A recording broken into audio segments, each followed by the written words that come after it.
Welcome to Bangkok Suvarnabhumi International Airport here in the beautiful country of Thailand.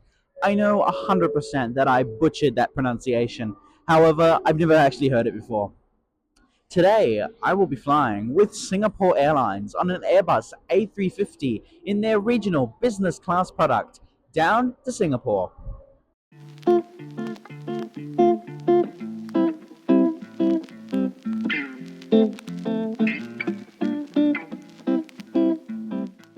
The Kingdom of Thailand is one of the most interesting and unique countries in Southeast Asia, being the only Asian country that was never colonized by a European nation.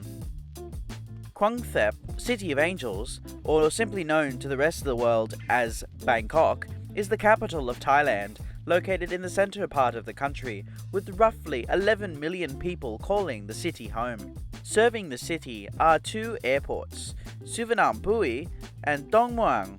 The latter serves mainly low-cost carriers such as AirAsia or Nok Air. However, the main international airport is where we shall be departing from today.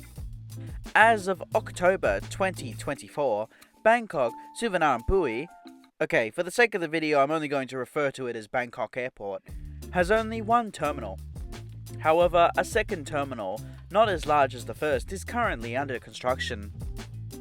Singapore Airlines uses the Kilo check-in desks, which is located roughly in the center of the building, adjacent to Asiana, Scoot and AirAsia. There are dedicated business, economy, and Chris gold and silver lanes. I, of course, used the business class lane. After check-in was completed, which by the way was extremely quick, taking only 30 seconds, I turned around and made my way towards security and immigration. Whilst walking there, I noticed on an escalator that there was an observation platform, which I definitely had to check out. From the observation deck, you can see the entire South Apron, including the satellite building, the transfer baggage terminal, and a wide variety of aircraft, expectedly a lot of them being Thai Airways. Heading back down to the check-in area, there are two main security checkpoints. However, as I was flying in business class, I was entitled to use the fast-track lane, which is located off to the right side of the check-in area and is pretty well hidden away. The whole process to clear security and exit Thailand took no more than 5 minutes.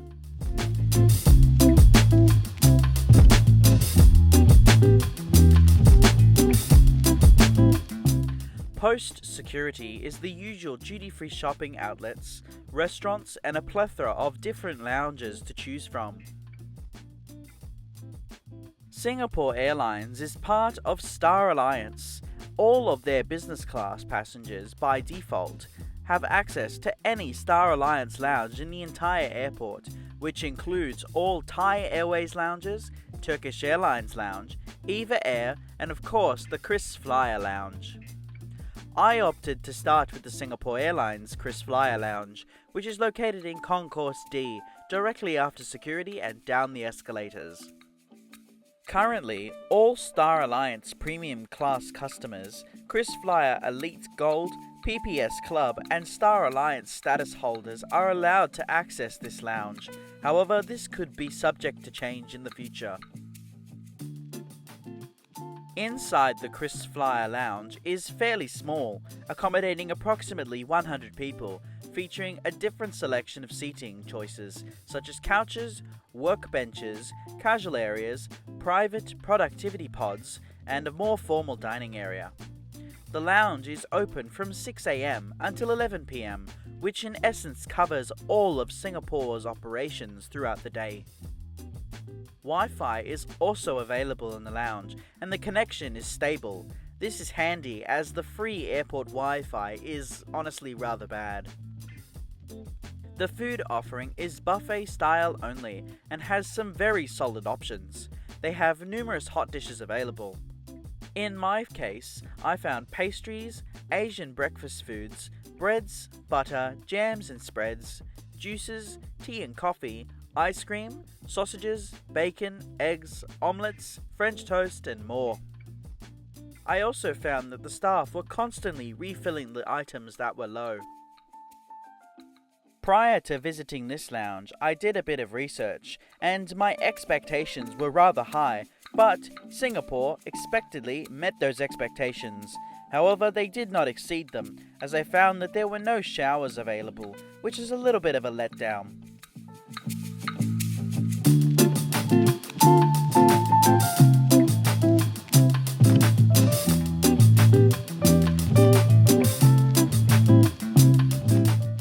I opted today for a wide variety of hot and cold items to try.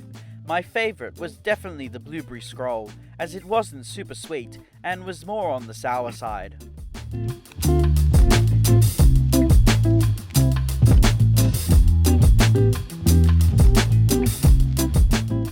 With boarding approximately 25 minutes away, I opted to quickly try another lounge, as I was very curious to see what Thai Airways had to offer. Being the primary hub of Thai Airways in this airport, there are 6 lounges spread across the terminal, with one being present in almost every concourse. I chose the smaller Echo Concourse Lounge, which was nearby to my gate. The Thai Royal Orchid Lounge in Concourse E, much like the Silvercrest Lounge in Concourse D, is only open to those passengers with Thai Airways status, Star Alliance status, or a Star Alliance business class ticket. Upon entering the lounge, there was a very particular floral smell, which was quite refreshing. However, in my opinion, the lounge looked a little bit dated, in need of a bit of a touch-up. There is similar seating options to the Silvercrest Lounge. However, in this particular lounge, there are no privacy pods, but there are window views onto Concourse F. The food is also very similar to Silvercrest. However, there are some additional items that are exclusive to this lounge, such as a more robust dessert section and more pastries. I opted for something I've never seen before in a lounge, that being a pig in a blanket, which, if you didn't know, is sausages wrapped in pastry. I also had a piece of red velvet cake, because I have a sweet tooth. There is also a manned bar with a selection of different cocktails and drinks that can be made to order.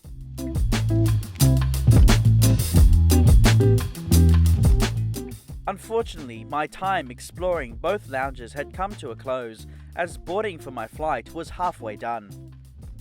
As I got closer to my gate, I was able to get a much closer look at the aircraft that'll be taking me down to Singapore, which today is a 5.5-year-old Airbus A350-900, registered as 9 Victor Sierra Hotel Delta. She was built in Toulouse, France in January 2019, being delivered brand new to Singapore Airlines less than 2 months later. Boarding this morning commenced at Gate Echo 5 and was on time.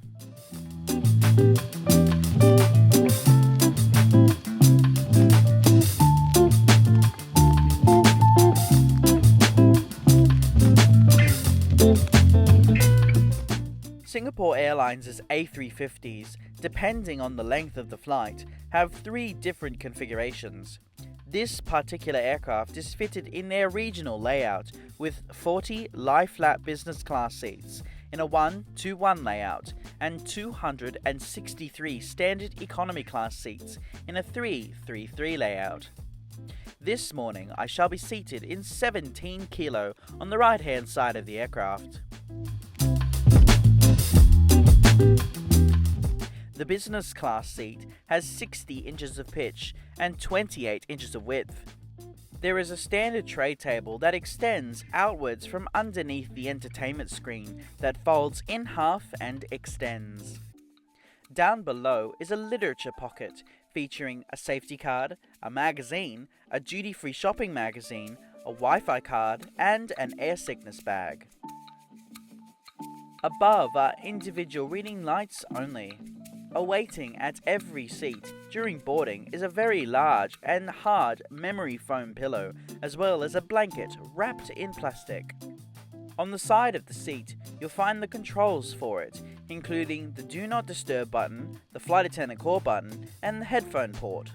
There is also a large flat area for storing items such as passports and phones. During boarding, I had a choice of orange juice, apple juice, or tomato juice as welcome drinks. I chose orange. Next to your head is a small storage area where you'll find 2 USB ports, noise-cancelling headphones, and a menu, which we shall get to later. Lastly, just prior to pushback, all passengers were handed hot towels, which were so hot it felt like my flesh was melting away. Soon, the famous Singapore Airlines safety briefing commenced, and we pushed back from gate Echo 5 7 minutes ahead of our scheduled departure time.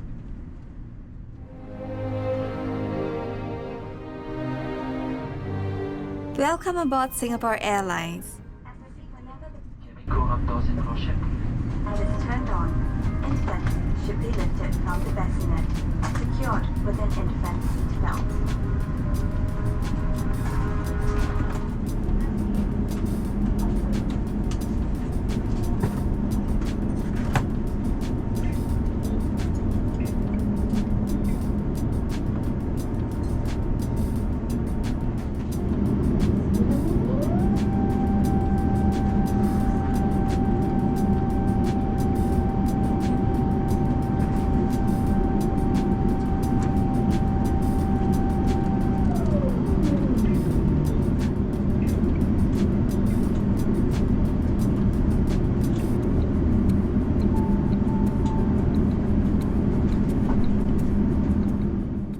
Taxi to runway 19 right via Tango 11, Golf, Echo and Echo 1.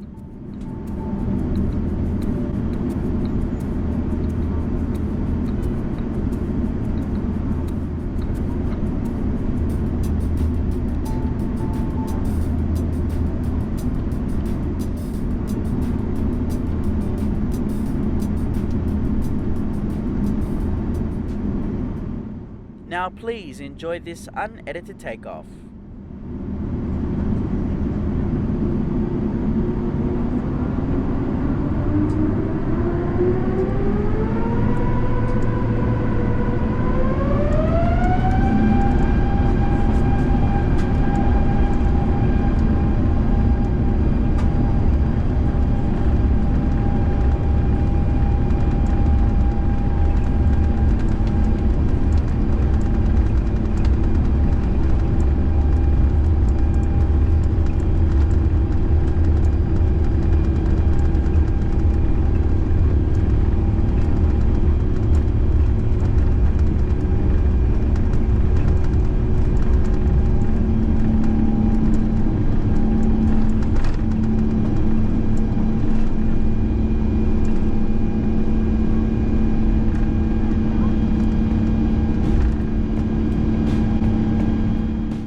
Once in the air, we continued straight out, experiencing some turbulence whilst climbing, setting a southerly course for Singapore.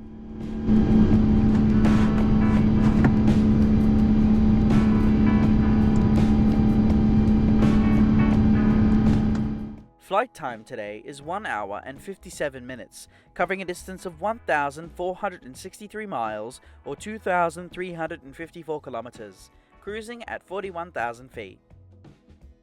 On the back of every business class seat is a massive 18-inch HD touch entertainment screen.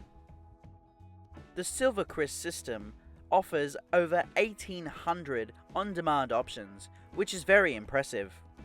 Each seat also has a USB/iPod and AV input, so that passengers can play their own personal videos on the in-seat video screen. There is also a moving map feature, which in my personal opinion is the absolute best out there.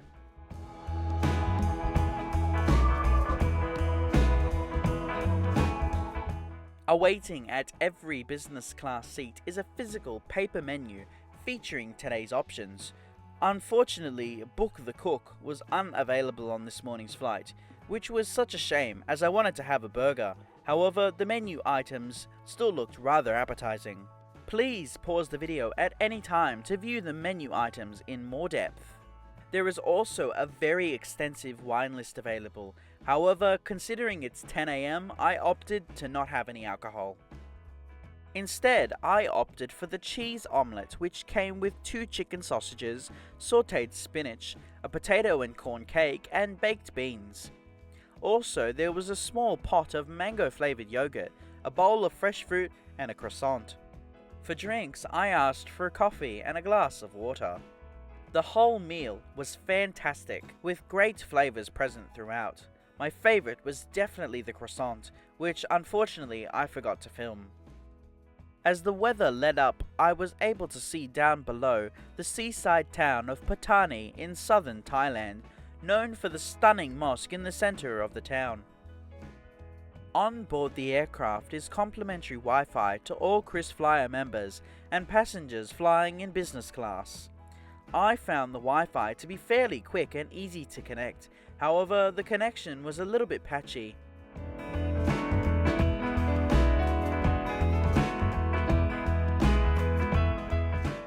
Later, we flew directly over Kelantan River, which is a 300-meter wide river stretching 284 kilometers into the northern Malaysian jungle. The villages that dot the shoreline are famous for their batik, which is a dyeing technique using wax resin. On board the aircraft are 7 bathrooms, 2 for business and 5 for economy. Inside the business class bathroom is everything you'd typically expect to find. However, being a business class bathroom, there are additional amenities such as facial spray, moisturizer, and hand towels, among other things.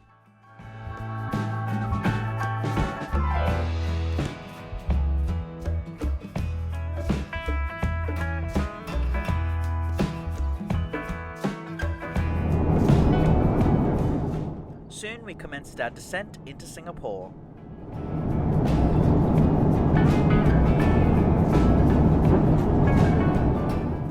As we gradually fell back to Earth over the course of approximately 35 minutes, the view outside the windows showed relatively clear skies, as well as a plethora of different cloud formations, such as altocumulus, cirrus, stratocumulus, and my favourite, cumulonimbus, which are the large formations in the far distance and are responsible for the massive storms you can find in Southeast Asia.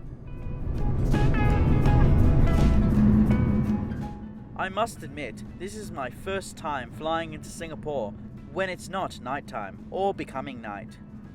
As is typical for flights from Australia to Singapore, this, for me, gave a rare and unique opportunity to see Singapore in its entirety, with the sunlight shining down onto the buildings and ground below.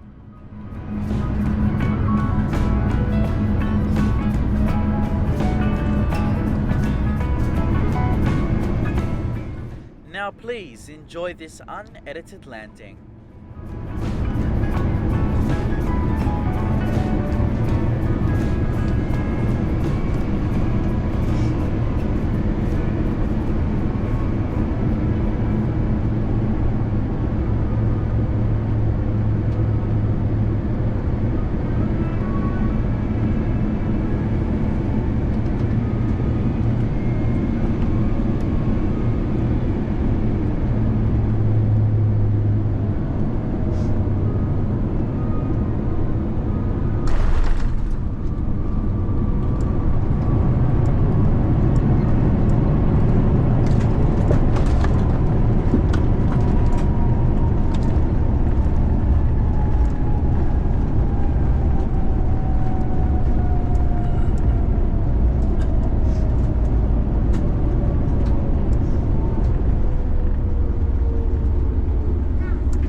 After landing, we taxied back to Terminal 2 via Tango 7, Romeo, and Romeo 7. We pulled into gate Foxtrot 41, 5 minutes ahead of our scheduled arrival time. As I unfortunately had to step off the aircraft and step into the terminal building, my attention turned away from that of Singapore Airlines and towards reclaiming my bag, clearing customs and proceeding to the Jewel, which is where I shall be spending the majority of my day. Singapore Airlines' business class product, specifically their regional business class, has to be one of the best business class experiences I've ever had the privilege of trying. Let's start from the beginning. Unlike when I entered Thailand, which was a massive pain, exiting the country, clearing security and customs could not have been easier. However, I believe this is only due to the fact that I held a business class ticket. The terminal building at Bangkok was much larger than I had anticipated, and I was definitely shocked when I saw it for the first time. The lounge was excellent, whilst not being the best I've ever experienced, but it was certainly one of the best I've experienced. The food was honestly some of the best I've ever had. Never have I ever seen French toast served up until today. The seating was rather comfy, with leather seats and soft cushions present throughout the lounge. On board, the seat was fantastic. It took a little bit of getting used to, specifically because the seat was angled, but it was still very comfy. With over 1,800 options to choose from, the entertainment screen had more than enough to keep me, well, entertained during the flight. However, other than whilst I was eating breakfast, I didn't really pay much attention to it. The service from the cabin crew was a very big highlight, as they were dedicated to making the flight special for us all, including giving me a tour of the seat when they had a chance. This is one product I am very much looking forward to trying again in the future. Who knows as to where, when, or on what aircraft type. Only time will tell. Thank you so much for watching this video. I hope you enjoyed it. Please like, comment and subscribe. Make sure to check out the other videos I have on my YouTube channel, and also I now have a Discord server. Feel free to join, link at the top of the description.